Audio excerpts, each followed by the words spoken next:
Ayan, kumusta kayo mga idol? Ito nga pala yung update sa ginagawa natin na Honda Click Big Bike Concept. Ayan, ang ipinost natin ito, ibang komento yung ating natanggap mga idol. Merong maganda, meron ding hindi. At syempre, normal naman yun. Merong mga nagsasabing sobrang bigat naman yan. At meron din nagsasabing wala man lang ka-design.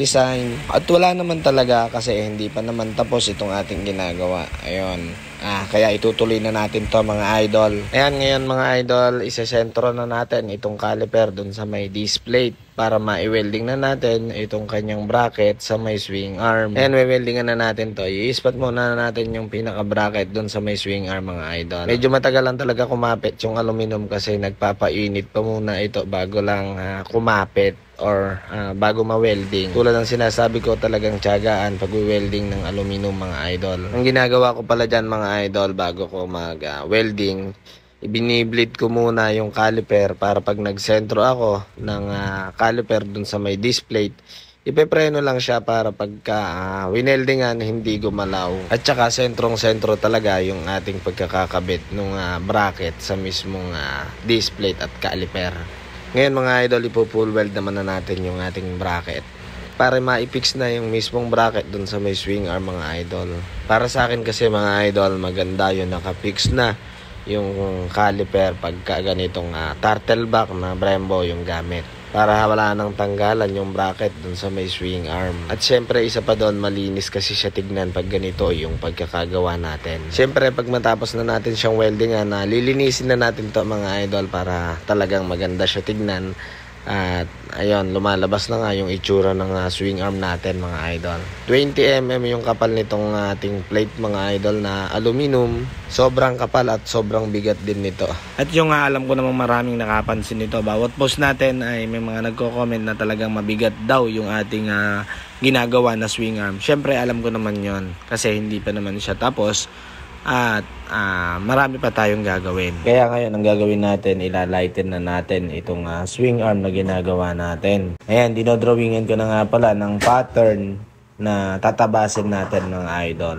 Pag maglalighten tayo kasi mga idol, mahalaga may pattern din para kahit papano makuha mo yung disenyo na gusto mong ukitin doon sa yung ilalighten. Mapakahaman or swing arm or kahit anong gusto mong ilighten. Ngayon mga idol, sisimulan na nga natin tong ilighten. Medyo mabusisi at talagang medyo matagal itong gagawin natin mga idol. Kaya tiyagaan lang talaga. Lalo na sobrang kapal nitong aking ginagawa ngayon. Kaya makinig muna kayo ng aking music mga idol. At medyo sumasakit yung aking lalamunan.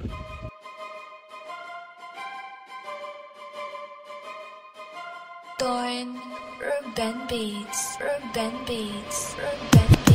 Siya si Angel Man na the modifier. Angel Man na modifier. Hindi na kayang maburada, modifier lang ang sakalang ngayon, alam nyo na. Siya si Angel Man na the modifier. Angel Man na modifier.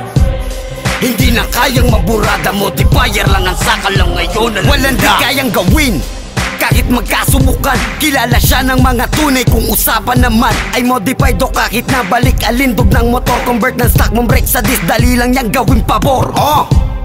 Si Angel Man na ang bahala, garantisadong nakasisiguro bawat pyesa, stance o kahit lowered convert o repaint. Pakikisigin ang motor, pangarap tutuparin. Hindi bawal ang mangarap, inaral niya lahat kaya hindi na naghagilap. Sa umpisang pagsusumikap, nagbunga ang binhi ng kanyang bawat paghihirap. Walang umaalis dito na di nakangiti, sa serbisyo niyang hatid daig nagtagumpay pag-uwi. Hindi na kayang maburada, modifier lang ang sakalang ngayon, alam nyo na. Siya si Angel Man na the modifier. Angel Man na modifier. Hindi na kayang maburada, modifier lang ang sakalang ngayon, alam nyo na. Siya si Angel Man na the modifier. Angel Man na modifier. Hindi na kayang maburada, modifier lang ang sakalang ngayon, alam nyo na. The modifier, alam mo na kung saan ka lang dapat magtungo at walang iba. Kung usapan ay pagpapaganda ng motor, quality at di ganun kamakalan. Beautiful, nililingon ka na lahat ng mga madaanan. Si Angel Man na lahat ay makakaya, yung wala sa kanila nandito na. Kaya kalika stance o kahit lowered convert o repaint, pakikisigin ang motor, pangarap tutuparin. bawal ang mangarap. Inaral niya lahat kaya hindi na nagagilap. Sa umpisang pagsusumikap, nagbunga ang binhi ng kanya bawat paghihirap. Walang umaalis dito na di nakangiti. Sa serbisyo niyang hatid daig nagtagumpay pag-uwi. Hindi na kayang maburada, modifier lang ang sakalam ngayon, alam nyo na. Siya si Angel Man na the modifier. Angel Man na modifier. Hindi na kayang maburada, modifier lang ang sakalam ngayon, alam nyo na. Siya si Angel Man na the modifier. Angel Man na modifier. Hindi na kayang maburada, modifier lang ang sakalam ngayon, alam nyo na. Siya si Angel Man na the modifier. Angel Man na modifier. Hindi na kayang maburada, modifier lang ang sakalam ngayon, alam nyo na.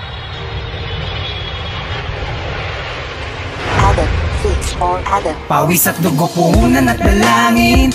Balang araw magbubunga ang hangarin. Hindi mapapagod, hindi magbabago. Ako'y mas palalakasin. Dito sa mundo na talo mainipin. Hindi rin mabiro o mapaglarong damdamin. Hindi mapapagod, hindi magbabago. Apoy ko'y mas palalakasin pa. Walang bumibilib at walang nadidinig. Napalakpakan tila na sa lugar na liblib. Ano man ang gawin mo ay di pa rin epektibo. Sa biyahe di makasakay kahit nasa estribo. Ultimo ang magulang di makuha ang tiwala. Di naman nakagapos ngunit parang di malaya. Maski anong patunay, taglay mo man ng husay. Sarili pa rin ang kakampi sa tunay na buhay. Pinipilit na hanapin bakit di masumpungan. Na halos ako'y parang wala na sa katinoan. Dahil sa natamong sugat lalong naglakas loob. Mas pinatibay ang bangka di na basta tataob. At nang aking balikan ng mga nasimulan, dun ko lang napagtanto na di ko pa katapusan. Mas naging handa ko sa mga sasagupain. Kahit madapa uli ay pagapang naaagawin. Kung puhunan at dalangin, balang araw magbubunga ang hangarin. Hindi mapapagod, hindi magbabago. Ako'y mas palalakasin. Dito sa mundo na talo mainipin. Hindi rin mabiro o mapaglarong damdamin. Hindi mapapagod, hindi magbabago. Apoy ko'y mas palalakasin pa. Mas palalakasin, mas palalawakin, mas paghuhusayan, mas dadagdagan mga nakasanayan at sa alang-alang. Sa mga pinaghirapan ko at naisugal ko na. Ngayon ko na dapat na mas patibayin ang mga alam ko nung umpisa.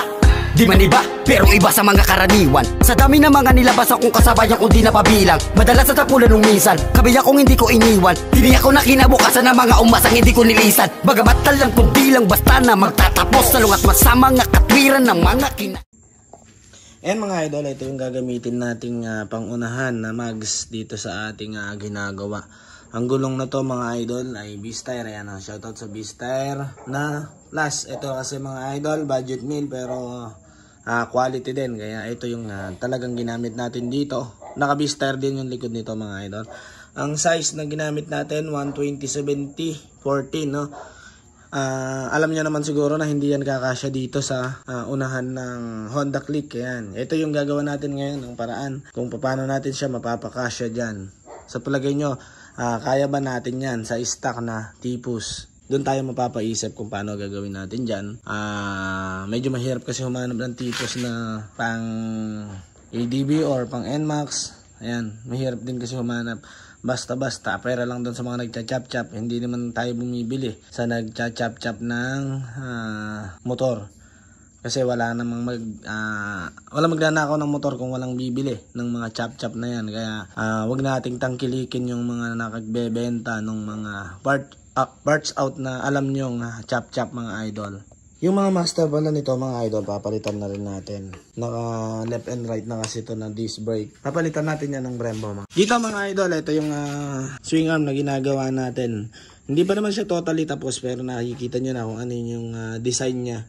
Marami kasi yung nag-comment dito na wala man lang daw ka-design nung ipinost ko. Pero yon kasi pinost ko, hindi pa siya tapos. Kaya ito hindi pa rin naman tapos kaya hindi pa rin yan talaga yung magiging itsura niyan. Meron pa tayong mga gagawin. Medyo mahirap lang talaga kasi mano-mano ko siya dinidesignan or ginagawa. Talagang medyo matagal. Tulad nito mga idol, napakakapal nung pinaka-aluminum nito. 20mm yung kapal nito mga idol. Ayan, no? Kaya solid na solid siya. Tapos solid plate siya, kaya hindi siya katulad nung ibang aluminum na may butas-butas or kung ano man na makikita nyo, malambot lang kasi yun pag ganon yung aluminum. Pero ito kasi solid na shafting, solid na plate na 20mm. Ayan, no? Gamit natin caliper ito.